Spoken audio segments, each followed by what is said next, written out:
I'm Oliver Burkeman, and my book is called The Antidote, Happiness for People Who Can't Stand Positive Thinking. It's the story of my adventures among some people who have a really unexpected and I think potentially revolutionary take on how we think about happiness and success, which is, in short, that too much focus on positivity and optimism is the problem, not the answer. So here's a good place to start.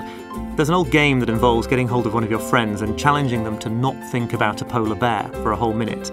Of course, they can't do it. Try it for yourself. As soon as you make the effort, all you can think of is polar bears. It's the fact that you're trying so hard to do something that sabotages your attempt to do it. I think that's a good analogy for the whole book. It seems so obvious to most people that if you want to be happy, you should do lots of positive thinking, that if you want to be successful, you should set clear goals, that in general you should cultivate optimism, and above all, avoid thinking about the fact that in the end you're going to die. But there's a lot of really exciting psychological research that's turning all that on its head.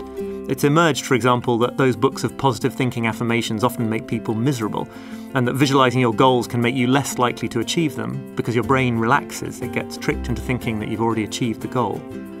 And it turns out that there's a long tradition in philosophy and spirituality that's about embracing negativity, about easing up on all this positive thinking and learning instead to bathe in insecurity and uncertainty and failure, to confront your mortality and to find the enormous potential for happiness that's lurking inside all that.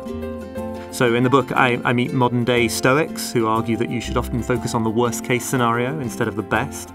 I go on a silent Buddhist meditation retreat. I travel to Mexico and Kenya and elsewhere to try to find people who have this radical take on happiness and success. And I think what emerges is actually a really happy message, especially for people like me who've always been quite put off by positive thinking and motivational speakers and all the rest of it. And that's that as individuals and as a society, we can rediscover the power of negative thinking.